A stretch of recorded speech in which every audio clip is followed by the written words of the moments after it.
Thank you, Don. Thank you, everyone. I want to thank Don Livingston, first of all, for giving me an opportunity to talk to you about a friend I've acquired over the last 3 years.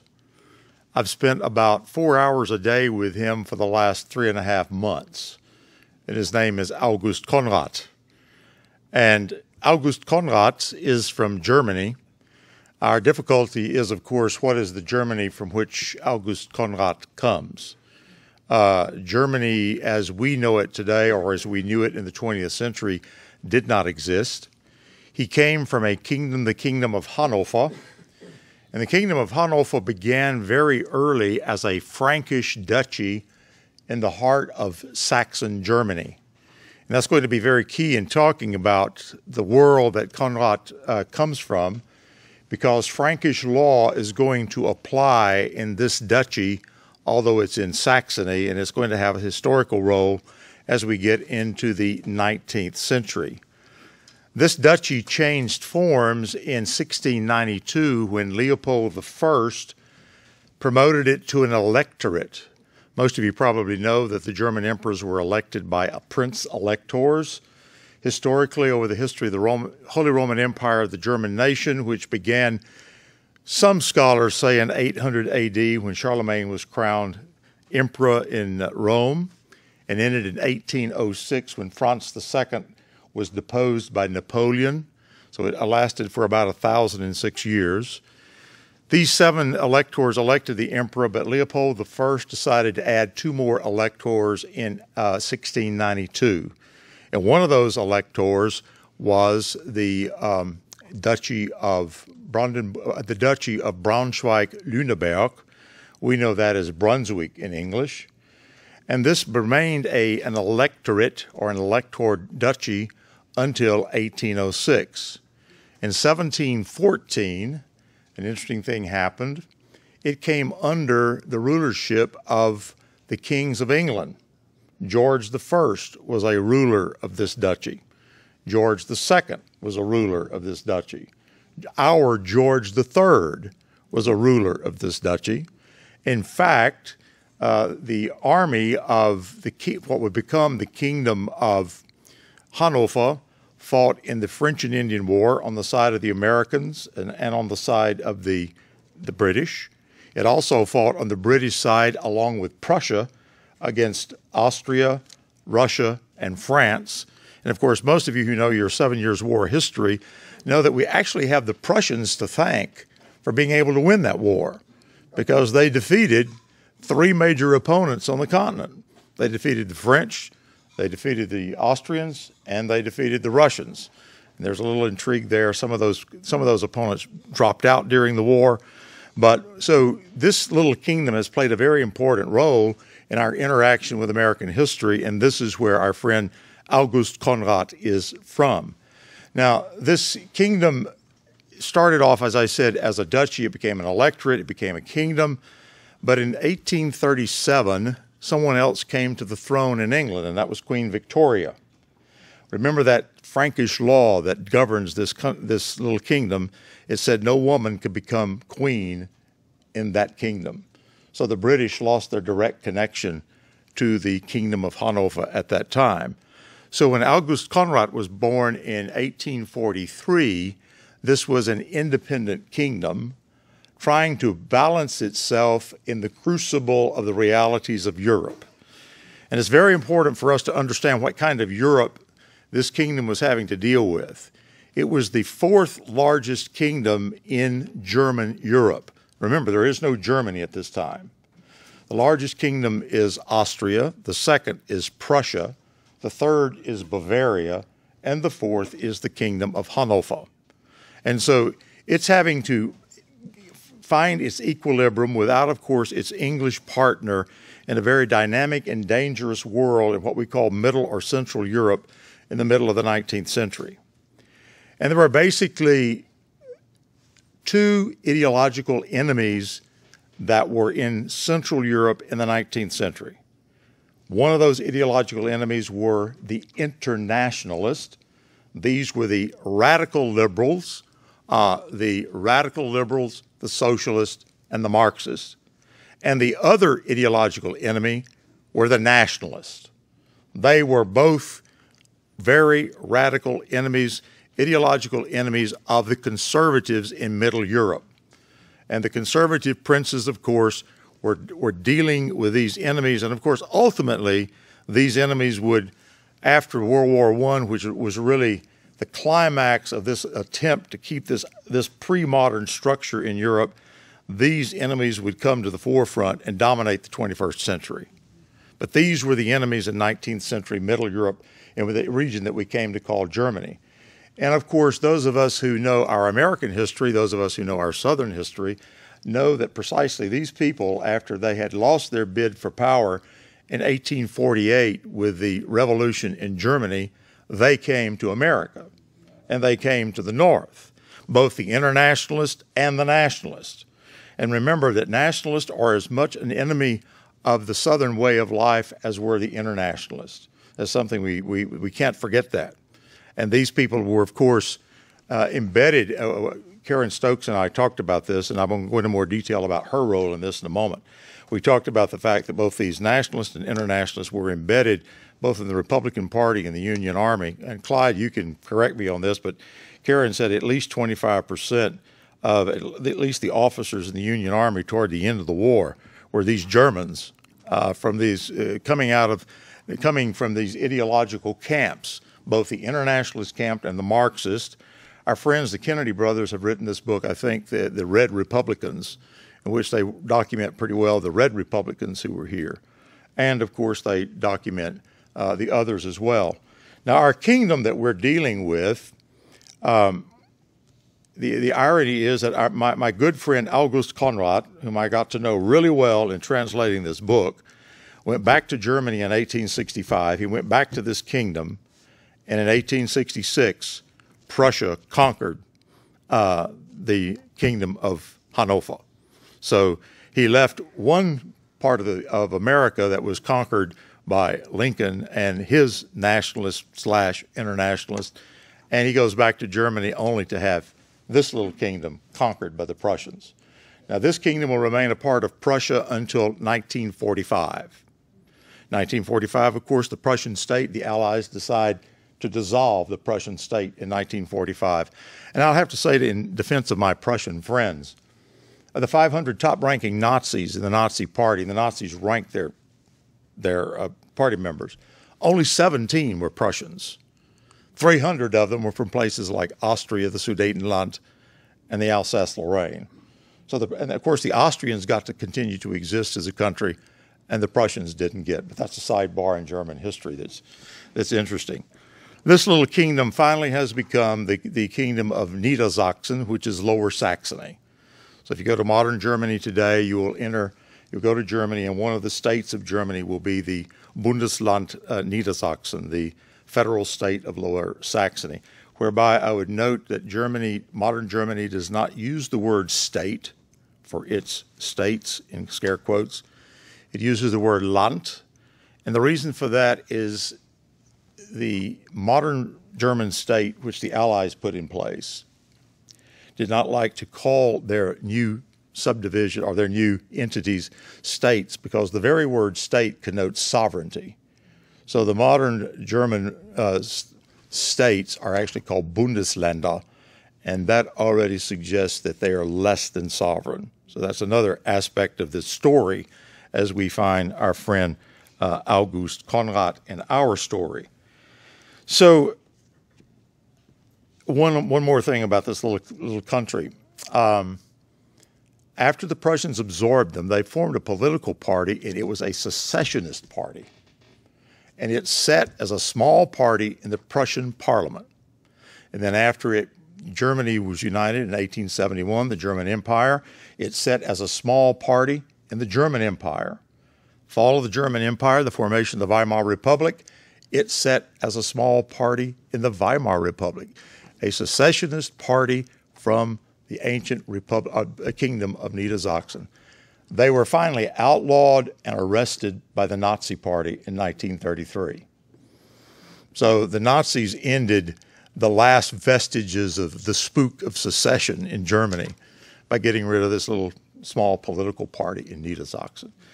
So that gives you some background about our friend August Conrad as he comes to America in 1859. And this is the book that Karen Stokes gave me 3 years ago to translate into English. It's 205 pages long.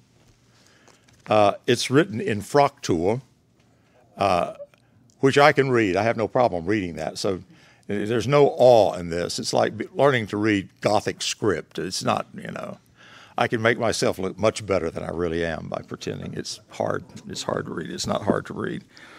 But she gave me this, and there were several things in my life that mitigated my completing it in the time frame I wanted to. She gave me no deadline, and that's dangerous when you give a translator no deadline.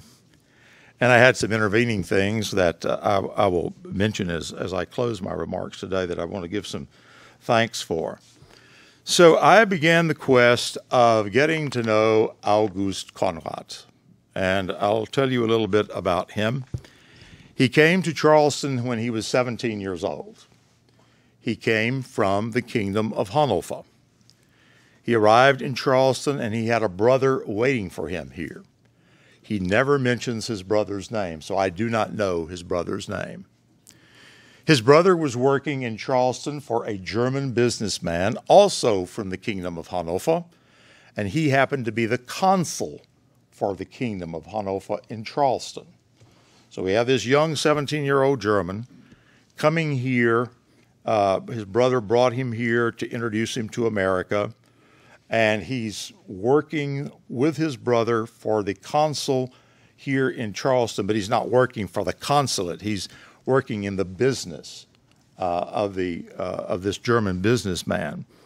And his brother gets him a place to stay in the Carolina House here in Charleston. It was apparently a high-end boarding house in Charleston. A lot of prominent people stayed in that boarding house. So he lived in that boarding house for a couple of years, and then he got bored and he wanted to do something. He had energy he had to get out, so he decided to join the local militia. And he joined the Charleston Suave Cadets. And he talks about the fact that they provided everything for him but the uniform, and he had to come up with a uniform. And he said he really loved marching to and fro with the cadets. He had to learn to be a soldier. He had never done that. And he said, actually, they all had to learn how to do that. They had just been a bunch of guys that had goofed off together, and they formed this group. And they had gotten so good at their work when the war came, and I have to go back and do some backtracking here, they became the guards of federal prisoners at Castle Pinckney. And Don tells me that the SCV now controls Castle Pinckney. Is that? Yeah, okay. Yes, indeed. You own Castle Pinckney. So they actually guarded federal prisoners on Castle Pinckney. So he really, really enjoyed this life. As he said, he was a peaceful soldier. He never saw combat. The only thing, they had one Union prisoner escape. And that was such a catastrophe that the Confederate officials took the prisoners away from them, brought them to Charleston, and then turned them into an artillery unit on Castle Pinckney.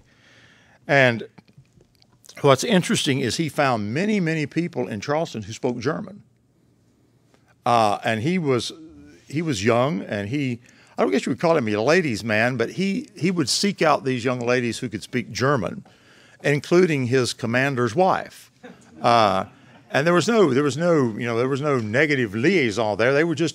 She just liked to spend lots of time with him because he said her German was excellent, and she was entertaining, and so he spent a good bit of time with her, but with other ladies in the Carolina House. And so it was an interesting life they led. He was here for the secession.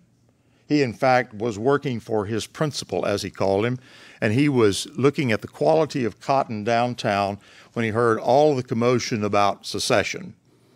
And he said he joined in the festivities, and he talked about the fact that both black and white Charlestonians were out celebrating. He said, I don't know if the black Charlestonians knew exactly what was going on. Those are his words. But he said everybody was celebrating secession, so it was a big deal. He was here for the firing on Fort Sumter. He said he was here as he watched the tensions grow and as the first shots began to fire. He talks about the conditions of the fort and what was happening there. And then he said the surrender came, and he was able to witness when the Union soldiers were escorted and left the city. So he was here for that as well. He was then here when the blockade was set up. He said, of course, that was a dark day for Charleston, but he said it was a good day for us because after he had left the militia, he got a job with B and Journey Company. It was a factoring company, and the B and Journey family are still here in Charleston, I believe, or at least their names are still here in Charleston. It was a factoring company for rice and for cotton, and he got a job as an accountant for them. And they decided that it would be a good business to form a blockade running company. So they made a subsidiary called the B Company. And this young German, he came here in 1859 at the age of 17. So we're looking at late 1861, 62. He becomes the financial brains behind this blockade running company. He and another German by the name of Herr Müller, I don't know much more about Herr Müller, were tasked with buying the ships that this company is going to use in order to run the blockade. The ships had to be fast. They had to have excellent steam engines. They had to burn English coal. Now, I haven't found out exactly why that is, but they had to burn English coal. They had to be shallow enough draft to get away from the gunboats on the coast, but they had to have a cargo capacity so that you could make money off them. It was no good running the blockade if you couldn't make money. And the ports of designation out of Charleston were to the Bahamas, to St. George, and ultimately things were offloaded and reloaded there, and it went to Liverpool, England. So that was the basic conduit of this company. Now, this is not the only blockade running company. There are others throughout the South, and there are others even, I think, in Charleston. But they were a very, very successful company because they found out a way of distribution. I did not know the name of the sub-corporation that they set up to distribute what they got back. In other words, they would send cotton out, mostly cotton, and then they would use the money that they got to bring things back into not only South Carolina, but they had, the B Company actually had stores not only in Charleston, but in Columbia and in Richmond as well. So the things that they would bring back into Charleston, they would send out and they would set a price on it so that the average Southerner could acquire some of these, not only some of these necessities and some of these luxuries that the Southerners needed during this blockade time. They also put on their boats some, some space for the Confederate government. The Confederate government had some needs that they needed to come in on the blockade. And then they had to cut some deals with the Confederate railroads. The Confederate railroads, they wanted in on this lucrative trade. So they had to take a certain amount of cotton out that was the property of the railroads and sell it. And they had to bring back for the railroads the kinds of things they needed to run the railroads because the railroads couldn't get them from northern providers because the northern providers wouldn't provide them anymore. So this was a very lucrative business until, of course, one day they take Morris Island and get some big guns set up there and they can shell Charleston itself. So it's one thing to run the blockade, and they were very successful at it. It's another thing to come into Charleston Harbor and be a sitting duck with all of that wealth for the big guns. So Charleston as a harbor for the blockade runners, at least from the perspective of this company, which was, according to my good friend August Conrad, the most successful, had to move their enterprise elsewhere. And they moved it to Wilmington, North Carolina. And he says Wilmington, North Carolina was the antithesis of Charleston. He said the people of Charleston were charming, aristocratic. He said the people of Wilmington were short, fat, and didn't care about anything. I've been to Wilmington. I like the Wilmington. I'm just quoting the man now. Just quoting the man. He said it was a miserable place. He said there were pine trees on one side and a swamp on the other. and a river that you were 30 miles from the mouth of the ocean, but it was the base of their operations. The Union had not yet, was not able to shell that harbor so they could get their ships safely into that harbor. Now, to get your ship safely into the harbor, it had to be, again, fast. They could only run on moonless nights, so they watched the calendar. You could only run out and back on moonless nights. And they had to run with no lights. And he said you had to pay the crew very well, because if you didn't, they would steal your goods and sail off with them, steam off with them. So he said our crews were paid very well. And he tells the story of one of their captains. He said he was a very successful captain, but he was unsuccessful, he said, because he was, however, not a man of high morals. He calls him a Mohammedan Christian because he winds up with 3 wives. One in St. George, one in England, and one in Charleston. And he said that the wife in England did not get visited as often as she needed, and she actually showed up in St. George and found him with the second wife. And then he said we lost him because he said a South Carolina court requested his presence for some time. That's how he ended that story about the wayward captain. But that's an interesting sidebar. So they're in Wilmington, and there are a few side stories that are worth telling. He was tasked to go buy cotton in Columbus, Georgia, and he was given $100,000. And he took it in a briefcase, not unlike that ugly little piece of stuff I have there. He said he took it that way because he's got $100,000 on him. This is in the 1860s. And he said he got on a train and made it to Augusta. That went okay. He had a seat on a train from Augusta to Atlanta. That went okay. But he got on a train in Atlanta, and it was full of drunk Confederate soldiers who hadn't bathed in, he said, at least a month. They were smoking tobacco, and there was no room for him to sit. And he said they must have been from somewhere else because they did not look like men from the Low Country. I thought maybe they were some Louisiana, some of our boys on the train. They wouldn't offer him a seat. And he said he's got this bag, $100,000. And he said he stands and he faints, passes out. And he wakes up on the back of the car. He comes to in the fresh air, and his bag's gone. $100,000 to buy cotton in Columbus. And, of course, he can't tell anyone what's in the bag. So he does this frantic search of the train. He doesn't find his bag. But he can't say, help me find this bag with $100,000 in it. And he's about to stop the train, get off, and walk in the dark. He thinks, well, maybe they took me back to the back of the car. I passed out. The bag blew off the back. He makes one more search, and whoever took the bag apparently thought it was worthless. He said it was a dirty canvas bag, and they had thrown it in the toilet area of the car. And he said he opened it, and there were his $100,000 neatly pressed. And he said he was never so happy to get to Columbus, and he got rid of that money and bought cotton with it. Now, do the math on this. Each one of those bales of cotton he paid $100 for. It's got $100,000. He gets it back to Charleston, and he reports that it got to Liverpool, and they grossed $1,000 a bale in Liverpool. Wow.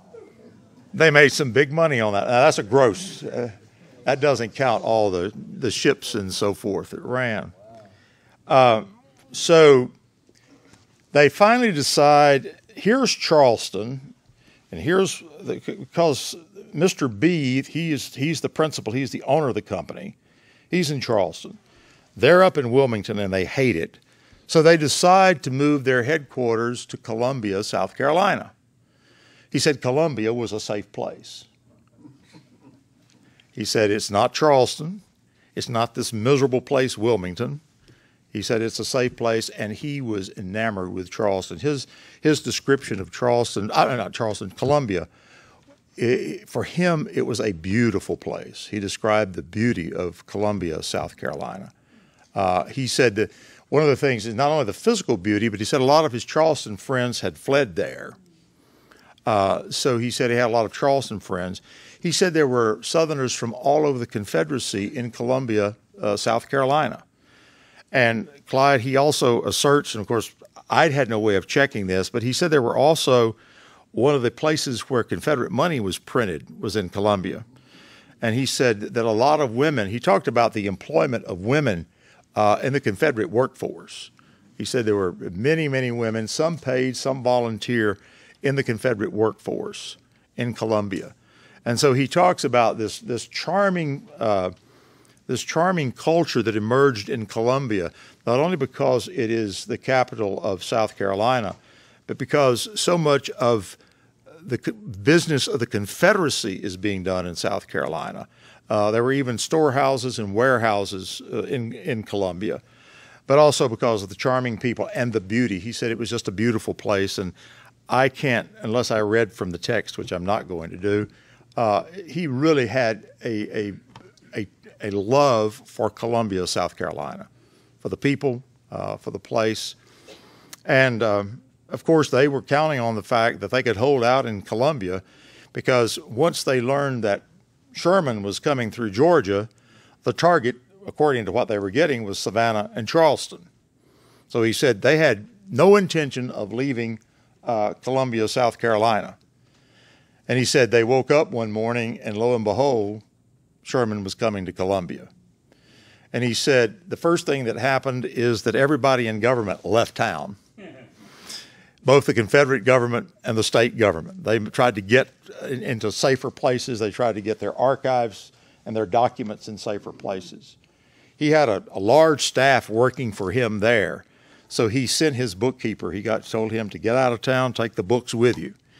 Not only was he trying to save his money, he was trying to save his skin, because had any of these men been intercepted by Union forces, even he, as a neutral, could have been put on trial and perhaps even executed, because what they were doing in the blockade running was, from the U.S. perspective, treason.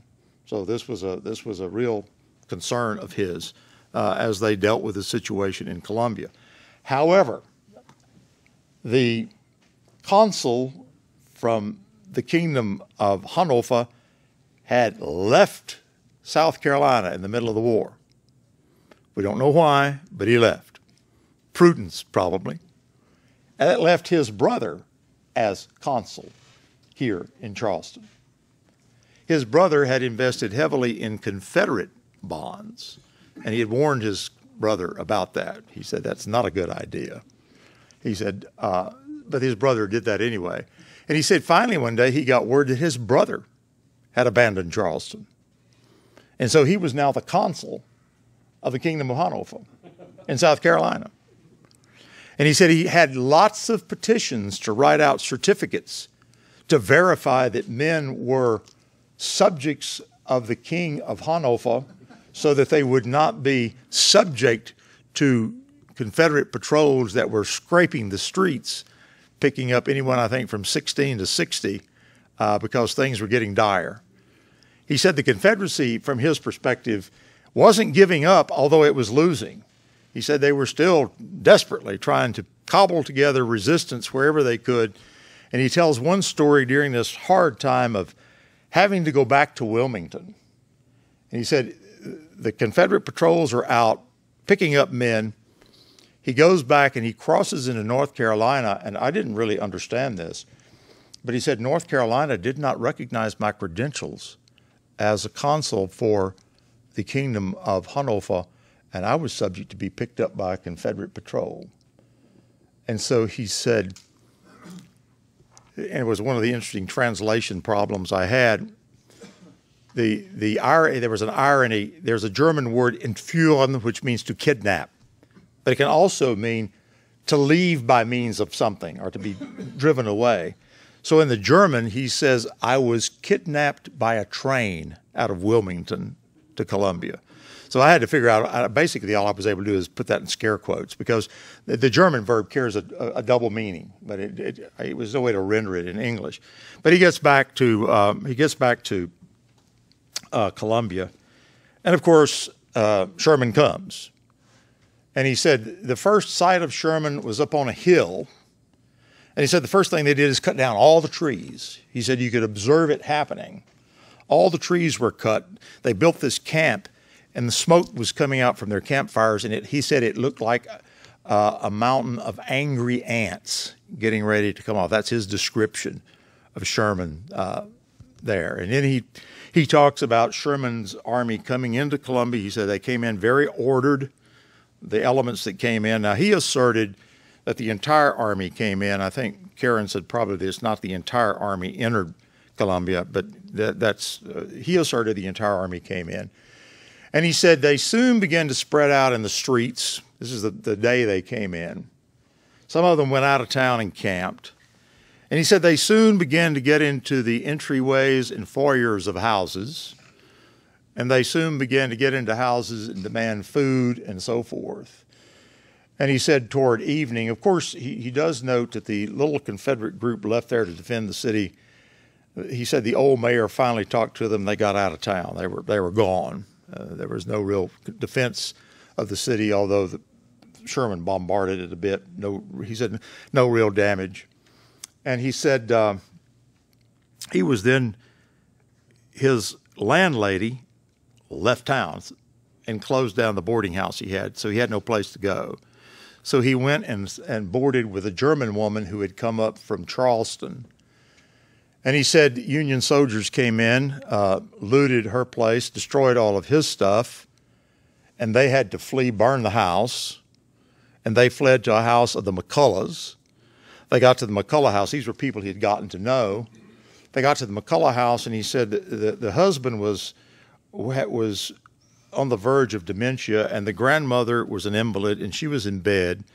He said the Union soldiers came in, they began to eat everything in the house, and then they started to loot the house. And then he said a Union soldier went upstairs and set the grandmother's bed on fire with her in it. And he and a slave were able to rescue the grandmother from the burning mattress. And he said that was one of the chief ways they like to set a house on fire. If you could set the beds on fire, it'd burn the house up. And he said he was very, very angry to find out that this Union soldier was a German who spoke no English. And he went on to say that all of these Sherman soldiers I encountered were either Irish or Germans. And he said they were the worst sort of my people. That was his view of it.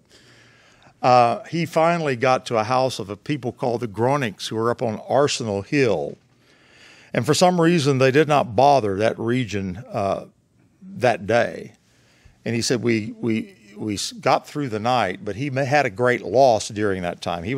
Remember, he's running from, his apartment is burned, the house of Mrs. Fulka is burned, the house of the McCulloughs are burned, and he has the flag of the Kingdom of Hanover draped over him and his credentials, and he sees this Union patrol marching with a captain in front of it. And he says, well, those are not the bad guys. These guys will give me an escort. I'm a neutral. He said they promptly robbed me. And they stole all of the exchange notes for all of his stockholders that he was taking with him. Thousands, if not potentially millions of dollars, they stole them. Gone. He said, the only thing I kept is I had a leather bodysuit under my clothes with $600 of silver and gold. They didn't get that, and one other item they didn't get. And he said, so suddenly my entire mission in life changed. He said, I had to get to Liverpool, England, to cancel those exchanges before those guys got there and got the money. So his whole priorities change. But he can't leave South Carolina until he finds Mr. B, who is his principal, because he's got to get some documentation that he's authorized, if he ever gets to Liverpool, in order to cancel those bonds. So he has to rent a mule. He said there were only 3 mules to be found within a 100-mile radius of Columbia, and I got one of them. And he said he rode through the radius around Columbia. He said everything was burned. He said thousands of animals were dead. The stench was unbelievable. And he finally got to a periphery of the area that had been burned, and he took a train, and he went to Union, South Carolina. I had heard someone say they had been in Union, South Carolina recently. And there was still a train connection, and he said he got wind that Mr. B had evacuated Charleston and was in Spartanburg. And this was a funny side of the story. He said, I've been in America since 1859, and I thought America was flat.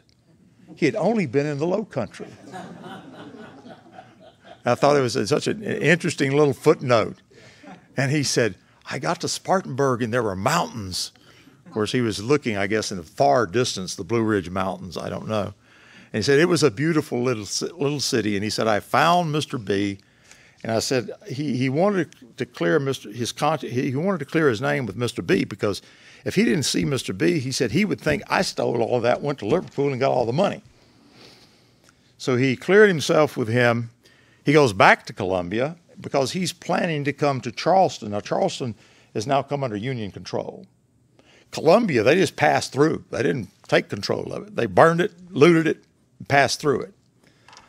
But as he planned to come back to Charleston, he said he got word that on the way from Columbia to Charleston, you could get robbed and killed.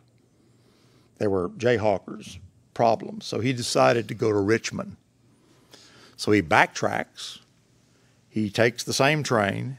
He catches a train that eventually gets him to Richmond. And he's in Richmond 14 days before Richmond falls. The whole story is going on, but he's still trying to get to New York to get a steamer to get to Liverpool. Okay, so he then negotiates. He talks about Richmond. He really liked Richmond. He liked the people. He said the Confederate authorities were very nice because very obviously the business he had been to the advantage of the Confederate government. There's no question it was the advantage. So they wrote out a pass so that he could get through Confederate lines. And he said he hired a guide, and he was a very reputable guide. Several friends of him recommended him to him, and he would get him through Confederate lines, through the no man's land, through Union lines, and finally to the Potomac. And he was connected through contraband runners who could get him to Maryland. So that was his goal, to get to Maryland. But he was going to have to depend on these contraband people to get him there. So he pays for this wagon. And he said his antenna should have gone up. He paid in full for the wagon. But he said when he went there, there was a lady and a little boy there. And the guy said, well, he said, I'm taking this young lady and her son. And he said, I just really didn't like that. So he said, I demanded some of my money back. He said, I didn't pay to carry this lady and her son. And he said, I got my money back, but he said it was a trap. And you'll see in a moment why it was a trap. So they left Richmond, went northeast, got to the Confederate checkpoints. They let them through because they had the proper credentials. And then they entered a no man's land. And he said, my guide, they had a wagon with 2 horses. He said, my guide said, we need to take a rest here. I need to take the horses off and water them. So he said he was sitting in the wagon, and 4 horsemen rode up. And he said they were dressed in what looked like military dress, but it looked like neither Confederate or Union. And he said my antenna went up. He said I was very concerned. And they demanded to see if I had a pass, and he showed them the pass.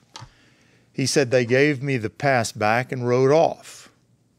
He said my guide came back, hitched up the horses again, and just as we got ready to leave, these 4 horsemen returned and said, well, since you're passing through this territory, we demand that you pay us a toll. Well, he had shrewdly kept about $100 worth of coin, Confederate money, and some specie in a little purse. He didn't want to reveal he's carrying this other money on in this body pouch. And so he said, I'll pay a toll out of this. And they said, we believe you have more money than you're letting on. So they jerked him off the wagon, stripped his clothes off, and found the about $600 in specie currency. And they were about to steal his boots. They stole his hat. They're about to steal his boots, he said, and another wagon approached from the other direction, and they rode off. But they rode off with his hat and his $600 and his dignity and any way of possibly getting, because he was going to have to pay each of these contraband points money. So he was in a dilemma. And now he said, I began to see the trap. He said they didn't steal the horses, which would have been very valuable. They didn't plunder the guy's luggage. They didn't plunder the woman's luggage. So he said, I told the guide, take me back to Richmond. And the guy said, but I can't, because this woman has paid to go to the Potomac, and you have no money. And he suddenly saw that that was a trap. They had trapped. He couldn't get back to Richmond because he was going to file charges in Richmond. Little good that would probably do, because by the time they got back, the fall of Richmond was imminent. So they finally made it to the Potomac, and they had to hide out. And they finally were rowed across the Potomac.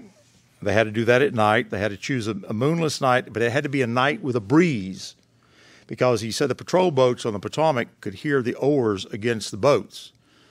So they were praying that they would get out, because none of them had the money to go any further. And this is how he got the money. No men would loan him the money, but there were several ladies trying to get across the Potomac, and they loaned him the $26 on his promise that he would pay them back to get him across the Potomac.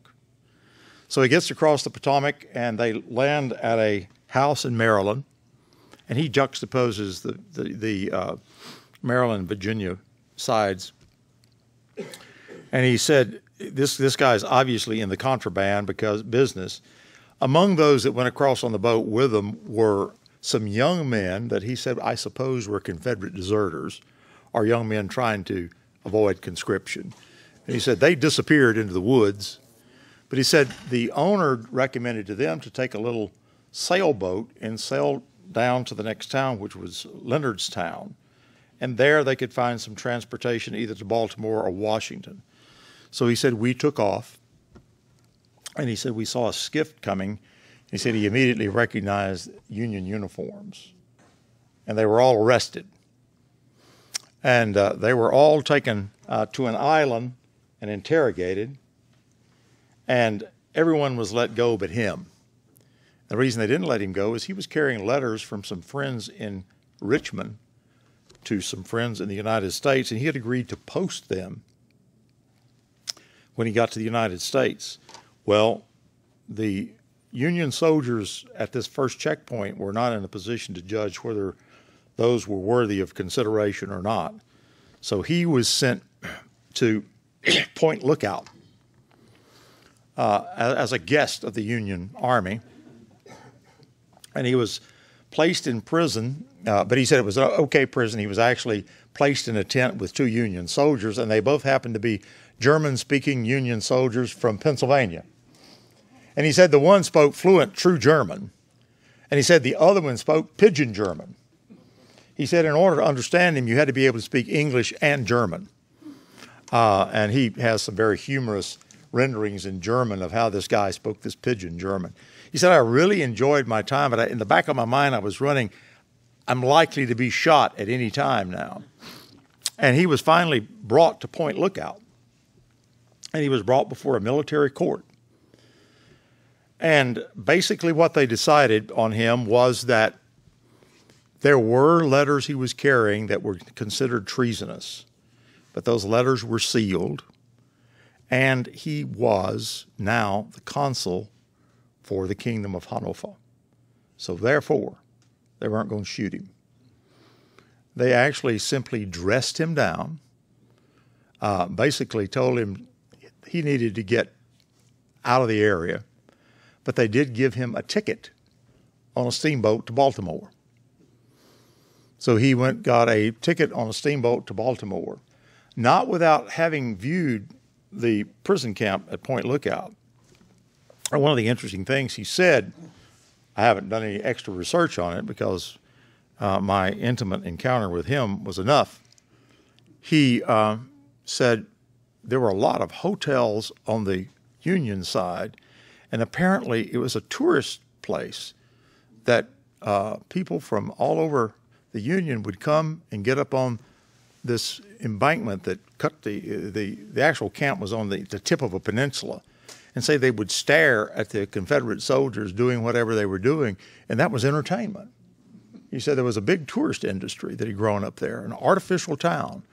And he goes on to say that, well, after this conflict, what's going to become of this town? He says, will fishermen take it over? Will birds come take it over? Or will a hurricane come and blow it away? That's how what he said. It was a very artificial town. But these people came, and apparently there was a booming business in the hotels for folks to come and stare at our Confederate POWs there at Point Lookout. But he gets to Baltimore, and he then takes a train from Baltimore to New York. He gets to New York, and he doesn't have the money, the $400, and that's a pretty good bit of money, to get to Liverpool. What we learn in this is he has the brother that was in South Carolina. We learned that his father died when he was at the end of his adolescence. He was very close to his father. We learned that he has a living mother. We learned that he has a sister. And we learned that he has a brother, another brother, living in Rock Island, Illinois. Now, my antenna went up because there's a famous American who had investments in Rock Island, namely Abraham Lincoln. And one wonders if there was any connection. I don't know. I have no idea. But this brother is a man of means, and this brother has a business partner in New York. And the business partner refuses to give our friend August Conrad any money. So August telegraphs his brother, and his brother then sends word to the business partner to get him some money. So that's part of how he comes by the money to catch the steamer. And he catches a steamer across he books a ticket on a steamer across the Atlantic to Liverpool, and he decides to take a quick look at New York. And he has a pretty good description of New York at the time. And after the New York he says, I had enough time before the steamer left to visit one place, and he went to the Barnum Museum in New York. Of all places, the Barnum Museum. And he said it was a very interesting freak show at the Barnum. You can imagine all the places you could have gone in New York in 1865. He says, I went to this freak show, and he says there was one guy you could give him a verse from the Bible, and you could give him like John 3:16, and he could quote it, any verse from the Bible, or you could give him the verse, and he could give you the chapter and number. He said that was very interesting. And then he said there was a mathematician that could solve all sorts of problems. He said that was very interesting. He said his boat was supposed to leave at 1 p.m., but they held it because Lincoln, the word had not yet come. That word had come that Lincoln had been shot, but it had not yet come that Lincoln had died. And he said the captain of the ship, because there was no transatlantic cable at that time, by the time he wrote this 15 years later, there was one. There was no transatlantic cable. He said the captain of the ship wanted to be the first to get to Europe to tell Europe that Lincoln was dead. So they held the boat until the word came through that Lincoln had indeed died. And so he said, in the early evening, I steamed out to Liverpool. And that's the end of the story. He leaves us there. We don't know did he get to Liverpool? Did he stop payment? Did he figure out a way to finagle all the money for himself? I have no idea. I do know that he wrote this 15 years later, and it is a very interesting book. All of the individual encounters that he has here, and the relationships that he has. He tells a humorous story on Castle Pinckney when they were turned into an artillery unit. They get this big cannon. And they had all had to retrain. They had been infantry, and they had to retrain for artillery. So they get this big cannon, and they want to dedicate it. And so their commander's wife's name is Jane, and she's the lady who speaks German. So Jane agrees to be the godmother of the new cannon. And they're going to dedicate the new cannon. And they get this You get this big celebration up, and Jane is invited to come fire the cannon and put her name on the cannon. And so they all get out and they do this drill. He said probably the artillery drill that we did that day was never done better during the war. He said we were all proud to be able to do the drill so that Miss Jane could fire the cannon. So he also said, as just a sidebar, he said the young ladies of Charleston after the bombardment enjoyed being escorted into the bombardment region. He said it was a very romantic risk to have a young man escort you into the bombardment region and watch. You could hear the report as a cannon was fired. You could see the projectile coming. And if it was coming close to you down at the battery, he said you could maneuver just enough to be out of the way when it hit. So he said he had spent several nights escorting young ladies into the lower part of Charleston so that they could have the fun of watching the bombardment from a very intimate perspective. So that was another part of the charm, he said, of being in Charleston. He was also got typhus, and he was sent to Sullivan's Island during his stay in Charleston, and he stayed with a family, and the woman from that family was from the Alsace. Now he's a Saxon and she's a Alemannian. They're both speaking German. And he said, we really had a hard time communicating with one another in our mother tongue. You know, he said we each understood just a few words that each one another were saying. She was speaking Alemannic and I was speaking Saxon. But it is full of those interesting stories about his respect for everyone that he met, except, of course, for those that robbed him and those that burned the city of Columbia. So it was a very good sojourn with my friend. I found out that he and I actually have a lot in common, and that's interesting.